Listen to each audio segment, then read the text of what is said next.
अस्सलाम वालेकुम दोस्तों आज हमारी बज़्म में जनाब एडवोकेट सुप्रीम कोर्ट इश्तियाक साहब मौजूद हैं। इश्तियाक साहब बहुत शुक्रिया वक्त देने का।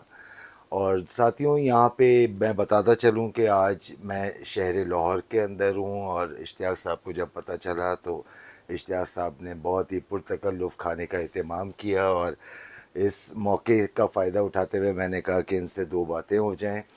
मुख्तसर तारुफ इश्तियाक भाई का कि ये मुशीर कानूनी महानामा मंशूर के एडवोकेट सुप्रीम कोर्ट में बता चुका, सदर legal council human rights commission Pakistan, human rights society of Pakistan, human rights society of Pakistan के सदर।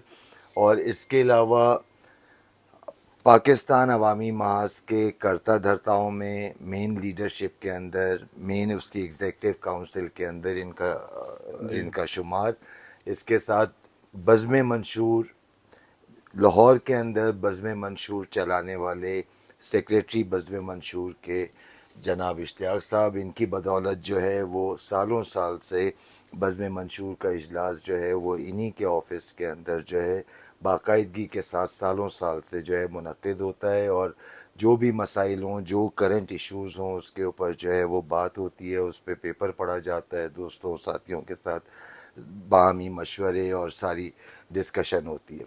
तो एक दफ़ा फिर बहुत शुक्रिया इश्तियाक भाई, आपने टाइम देने का, इतनी मोहब्बत से यहाँ बुलाने का। आप हैं ही मोहब्बत वाले सर। अच्छा, अब आप मुझे बताइए इश्तियाक भाई, बाई प्रोफेशन आप जो है वो वकील हैं जी जी और आपके बारे में ये मशहूर है कि मतलब आप जिस तरह की सर्विसेज प्रोवाइड कर रहे होते हैं यूनियंस को, और पैसे भी आप नहीं लेते, मुझे जी पता ऐसा है, ही मतलब है। कई कई मुझे पता है जी जी कि अगर फीस भी हो तो नॉमिनल, और वरना जो फीस नहीं दे सकता नहीं। और जी ऐसा ही हर है। बड़े केस में जो है आपका नाम आ रहा होता है।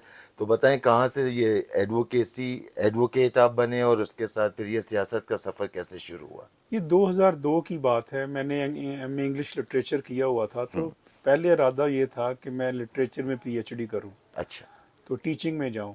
लेकिन मेरा एक ख्वाब था इंसानी हकूक़ की जद्दोजहद का, अच्छा। तो वो लिटरेचर में रहते हुए पूरा नहीं हो रहा चाह रहा था।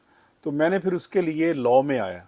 और ये ख्वाब कैसे आ गया, मतलब ये ख्वाब तो नहीं आपका था, बैकग्राउंड, मतलब फैमिली बैकग्राउंड। बैकग्राउंड? मेरे वालिद साहब जो थे वो बहुत बड़े सोशल थे, ओके। और हमेशा वो बेलॉस सेल्फलेस उन्होंने काम किया। He was Olympian. अच्छा। फिर जब पाक क्या आए क्या स्पोर्ट्स था? 1960 में, चौधरी अल्लाह रखा समस्यालवी अच्छा। एशियन प्लेयर थे, पाकिस्तान कलर होल्डर थे। उन्होंने शकरगढ़ में आके स्पोर्ट्स क्लब बनाया, जहाँ पे वो विदाउट एनी फ़ी बेलॉस उन्होंने खिदमत की। अभी भी मेरे एक भाई जो आफ्ताब हैं, वो शकरगढ़ में योगा क्लब चलाते हैं, सेहत बांट रहे हैं और बेलॉस बांट रहे हैं। सही। तो ये जो बेलॉस खिदमत का एक जज्बा था, तो ये खून में ही आ तो गए। ये था। तो मैंने वो, फिर मेरा ख्वाब था कि मैं अपनी ज़िंदगी वक्फ करूं इंसानी हकूक़ के लिए। वाह। तो मैंने फिर वो 2002 में मैं लॉ में आया। लॉ में आया तो मुझे पता चला कि ये जो लेबर कोर्ट है, यहाँ पे ये गुंजाइश है कि वकील बनने तक भी इंतज़ार करना ज़रूरी नहीं है। आप अथॉरिटी लेटर के साथ लेबर कोर्ट में पेश हो सकते हैं, एनआईआरसी में पेश हो सकते अच्छा, हैं। हाँ, तो एनआईआर। मैंने वो लेबर कोर्ट एनआईआरसी जाना शुरू कर दिया। और वहाँ से मजदूरों वहां के से फिर साथ आपकी मजदूरों जुड़ा। के साथ वो लगा सिलसिला, और उनकी किस्से कहानियां सुननी, उनकी तकलीफ़ें परेशानियां, फिर उनके जो मसाइब आम थे उनको अपने गले लगाया, और फिर ये सिलसिला चला। फिर शौकत चौधरी साहब मिलते गए, फिर खुर्शीद साहब मिले, फिर चौधरी यकूब साहब मिले। फिर वो सारी एक जो मजदूर तहरीक सी, वो मेरे साथ मिलती गई। जूं जूं वक्त गुजरता गया, मैं आगे बढ़ता गया, तो मैं एक तरह से पूरी जो मजदूर तहरीक है पाकिस्तान की, अब मैं उसका वाहद वकील इस हूँ। तरह जुड़त आपकी पैदा जी हो गई। ऐसा हो गई। और मैं जो 2 दहाइयाँ हो गया, ये पता और है, दो सामने की दहाइयों से बात है मैंने सारी। वो की है। इस वक्त मैं वाहद वो आवाज़ हूँ जो सुप्रीम कोर्ट, हाई कोर्ट, जो एम्प्लॉय के हक में गूंजती है। मैंने पूरी ज़िंदगी एम्प्लॉयर का केस नहीं लिया। क्या बात है, ये एक्सेप्शनल बात है, ये क्योंकि एक्सेप्शनल है। क्योंकि एम्प्लॉयर का केस भी ले बिल्कुल, लेते हैं मतलब अगर मैंने कहीं। पैसे के लिए वकालत नहीं की। मैंने जितने भी केसेस किए हैं आज तक एम्प्लॉय के किए हैं, क्योंकि मुझे पता है कि एम्प्लॉय के साथ ज्यादती होती है। मैं अगर पैसे कमाने होते तो मैं अरबों रुपया कमाता। कामरान भाई, बिल्कुल यकीन अंदाजा जानिए, है। मेरी चूंकि एक काज थी, मैं उस कॉज को इम्पोर्टेंट जब मैंने डेडिकेट कर दिया जिंदगी को, उसका मतलब ये है मेरी जिंदगी जितनी भी है, जब तक अल्लाह ताला ने लिखा है, मैं अपनी काज के लिए जिंदा हूं। जिस दिन मैं इस दुनिया से चला गया, मैं समझूंगा मेरी काज खत्म हो गई है। वरना वगरना इसी ये के है, साथ कमिटमेंट इसी के रहेगा। साथ कमिटमेंट है, इसी के साथ ये सारा सफर गुजर गया है। बाकी जो जिंदगी रह गई अब तो थोड़ी रह गई है ना, ज्यादा तो गुजर चुकी है। अब जो थोड़ी रह गई है वो भी इसी काज में ही गुजर जाएगी। एक ही है कि जब मैं अपने रब तआला के पास जाऊं, तो मैं ये कह के सिर्फ ये, और तो किसी चीज का कोई मान नहीं है, गुनाहगार आदमी हूं। सिर्फ ये है कि जो तुम्हारे कमजोर लोग थे उसके लिए लड़ के आया हूं बस। वाह वाह वाह।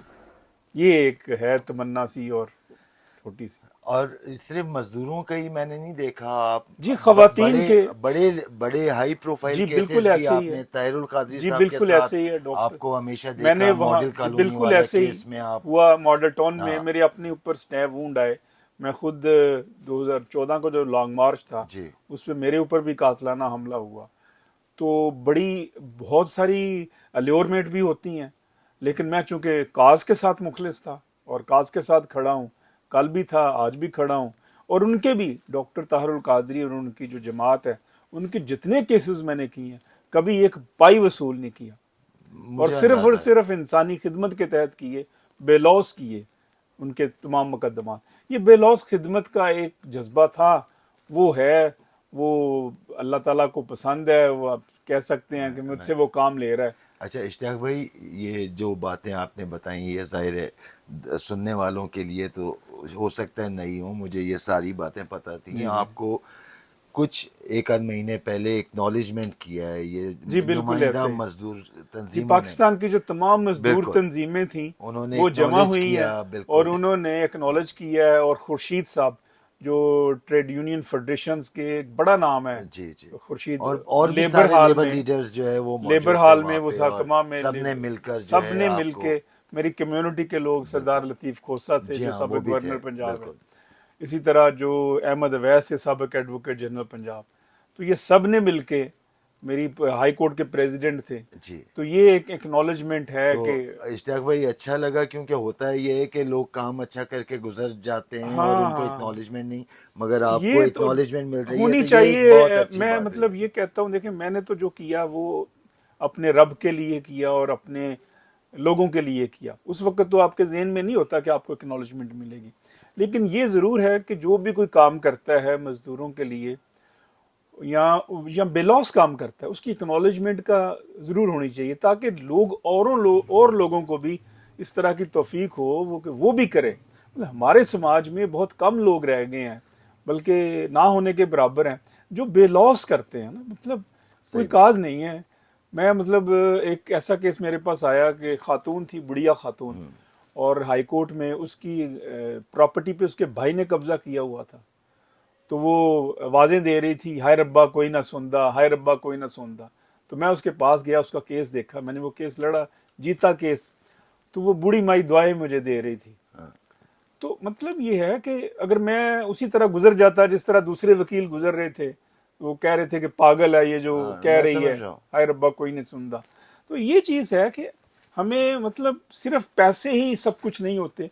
कंसिडरेशन जो होती है ना किसी चीज का बदल, ये मोहब्बत भी है, ये प्यार भी है, ये दुआएं भी हैं। सही बात है। तो ये है। अच्छा इश्तियाक भाई, एक और बातें हम खुल के बात करते जी जी हैं, जो बिल्कुल बिल्कुल। सवाल आता है वो पूछते हैं। जी जी आपकी एक एसोसिएशन रही ताहिरुल कादरी साहब के जी जी साथ, आप उनके जी जी मेन वकील थे, हर जी केस जी उनका बिल्कुल ऐसे ही आप है, जो है वो बिल्कुल लड़ते ऐसे। थे।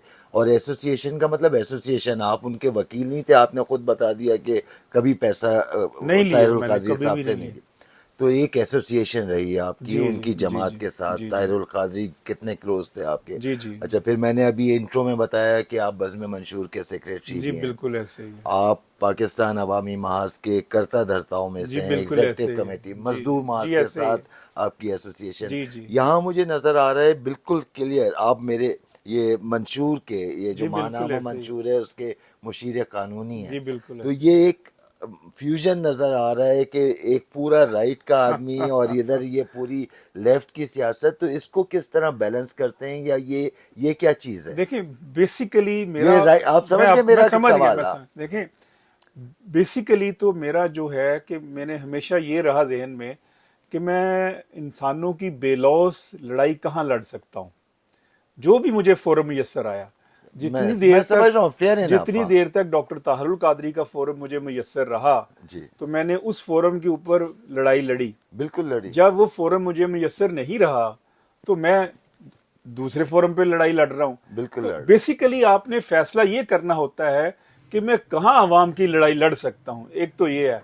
दूसरा ये है, आपने जो राइट और लेफ्ट की बात की, मैं समझता हूँ, देखें ये बल्ब है, ये जला हुआ है, इसमें मुस्बत और मनफी जब मिलते हैं तो फिर रोशनी होती है। सही है। तो मैं समझता हूँ पाकिस्तान में जब भी तब्दीली आएगी, ये मुस्बत और मनफी, इसी तरह जो लेफ्ट और राइट है, ये दोनों मिलेंगे, एक बड़ा धारा बनेगा, तो फिर पाकिस्तान में तब्दीली आएगी। सिर्फ और सिर्फ लेफ्ट के हल्के तब्दीली नहीं ला सकते, सही। सिर्फ और सिर्फ राइट के तब्दीली नहीं ला सकते। तो ये जो तब्दीली आएगी, तो मैं इस वजह मगर से, मगर इश्तियाक भाई, मेरे एक तरफ राइट है, एक तरफ लेफ्ट है, आप ब्रिज हैं मैं जो ब्रिज है। तो मैंने पाकिस्तान की जो सियासत है उसको ब्रिज किया है, सही। राइट और लेफ्ट के साथ ब्रिज, मैं ब्रिज हूं। अच्छी बात की तो आपने। ये तो कम कम लोगों के हिस्से में है ना। बिल्कुल कम कम लोगों के तो बिल्कुल एक आपने ये नई बात जो है ये रखी तो है ये कि ब्रिज इस जो तरह है बना है, तो अब ये तरक्की की तरफ जाएगा, पाकिस्तान के लिए से बेहतरी की तरफ जाएगा, और हम कोई बेहतर कर सकेंगे पाकिस्तान के लिए। बिल्कुल बिल्कुल अच्छा है। और दोस्तों यहाँ मैं ये भी बताता चलूँ कि सिर्फ ये एडवोकेट ही नहीं बल्कि एक खूबसूरत शायर भी शायर भी हैं। जी। शायर भी जी जी। हैं, एंकर पर्सन भी हैं, अपना मोनोलॉग भी करते हैं, इश्यूज़ के ऊपर बात करते हैं यहाँ पे इसी ऑफिस के अंदर मुख्तलिफ इश्यूज़ के ऊपर। तो ये कोई शायरी आप सुनाएंगे, कोई गज़ल, कोई जी नज़म बिल्कुल। अपनी? उदास आंखें हैं मेरी शायरी की किताब, बिल्कुल। उसमें सुबह उम्मीद एक नज्म है, जो कि मेरी उम्मीद है, जो मेरा अल्टीमेट ऑब्जेक्टिव है, जिंदगी का मकसद आप कह लें। तो वो शायर ख्वाब देखता है ना जैसे, बिल्कुल।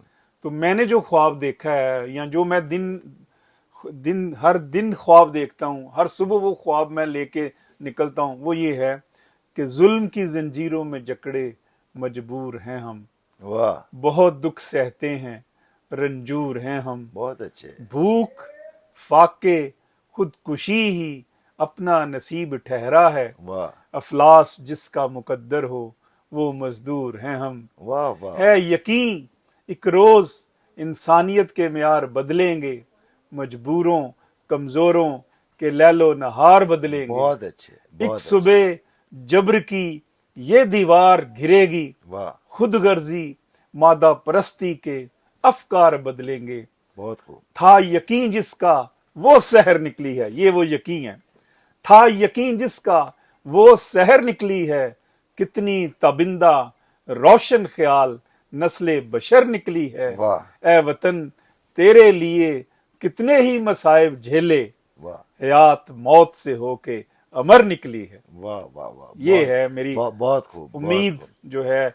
मैं चाहता हूं कि ये पाकिस्तान में हो ऐसा, कि पाकिस्तान जो है मौजूदा हालात को देखें तो तकलीफ होती है। तकलीफ होती है। तो यहाँ पे पाकिस्तान में इंसानी हकूक का जो हाल है, वो जिस नहज में हम पहुंच चुके हैं, अब हमें वहां से हम सबको अब मिलके सोचना होगा, पाकिस्तान के मुहब्बे वतन लोगों को, हम एक नए पाकिस्तान की बुनियाद रखें, जिसमें गुर्बत ना हो, जिसमें इस तरह लोग जो मफलूकुल हाल मर रहे हैं बेचारे महंगाई से, वो ना मरें, हर एक को उसका ड्यू राइट हो, इज्जत हो।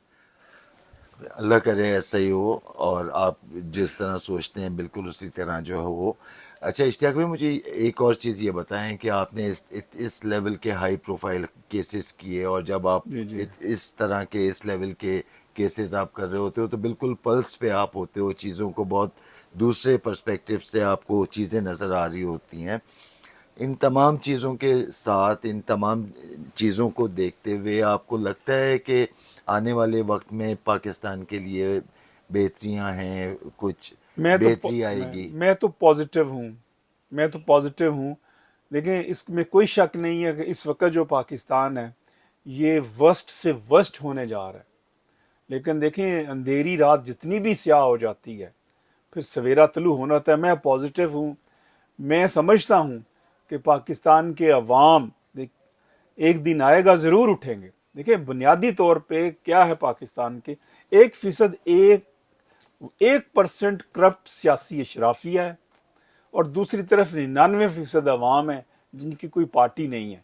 सही। सियासी जिस दिन पाकिस्तान के अवाम ने ये फैसला कर लिया, 99% अवाम ने, 25 करोड़ अवाम ने ये फैसला कर लिया, ये 1% करप्ट सियासतदान जो कि बोझ हैं पाकिस्तान के ऊपर, जो हम टैक्स देते हैं और उनकी अय्याशी होती है, हम बिजली का बिल देते हैं तो वो अय्याशी करते हैं।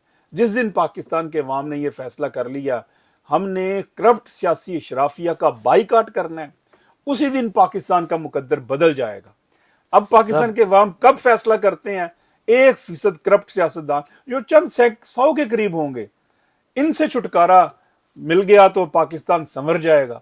और इसका इसका क्या करेंगे? ये जैसे इमरान की सारी तहरीक थी, इमरान खान पीटीआई, तो देखें, हमारे लोगों का मतलब है कि हमारे लोग नहीं, मतलब पाकिस्तानियों को और जवान बच्चों को बड़ी उम्मीदें थी इमरान खान आएगा तो सारी चीज़ें बदल जाएंगी, मगर रिजल्ट आपके सामने आया। वो दुरुस्त है, लेकिन देखिए जो अनरेस्ट है, इमरान खान के साथ कुछ भी हो जाए, लेकिन जो अनरेस्ट है वो तो ख़त्म नहीं हुआ, जो यूथ का रैथ है वो तो ख़त्म नहीं हुआ, जो एंग्री है यूथ वो तो ख़त्म नहीं हुआ। नहीं। ये जो सारी चीज़ें हैं ये अपनी जगह कायम हैं।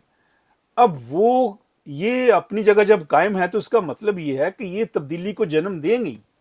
मुमकिन है कि ये इमरान खान ना हो, उसकी जगह कोई नया, एक इमरान खान की शक्ल में कोई नया लीडर जन्म दे। लेकिन ये जो सूरत हाल जहाँ पे हम खड़े हैं, अब इस सूरत हाल में ये जो लोग, जो अनरेस्ट है कि एवोल्यूशन तो है ना, एक समाज का एक एवोल्यूशन है जहाँ पे हम आप खड़े हैं। जो कलोनियल सिस्टम था वो फेल हो चुका। पाकिस्तान के जो अवाम है वो 150-200 साल पुराने निज़ाम के तहत अब जिंदगी नहीं गुजार सकते। चेंज इज इनएविटेबल, बिल्कुल आनी है। Change is inevitable.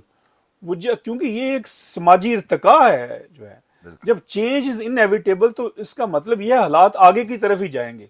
ये दुरुस्त है कि फिर एक जगह पे जाके हालात फिर बिल्कुल आपने नई इमारत तमीर करनी होती है, सब कुछ गिरा के। तो पाकिस्तान में भी ऐसी सूरत हाल हो सकती है, नया सिस्टम आए, रिफॉर्म्स आए, हर एक के ड्यू राइट्स मिले और किसी के साथ ज्यादती ना हो। लेकिन फिर वही 1% करप्ट सियासतदानों से निजात बहुत ज़रूरी है, और ये मुल्क के लोग कब निजात हासिल करने के लिए बाहर निकल। चलें इश्तियाक भाई, बहुत शुक्रिया, आपने टाइम दिया, और जब भी हमारा आना होगा आपसे दोबारा टाइम लेंगे, फिर मजीद आगे जो है बात करेंगे। Thank you sir, thank you. Okay. मेहनत कशी इस दुनिया से जब अपना हिस्सा मांगेंगे, एक बाग नहीं एक खेत नहीं हम सारी दुनिया मांगेंगे, एक बाग नहीं एक खेत नहीं हम सारी दुनिया मांगेंगे।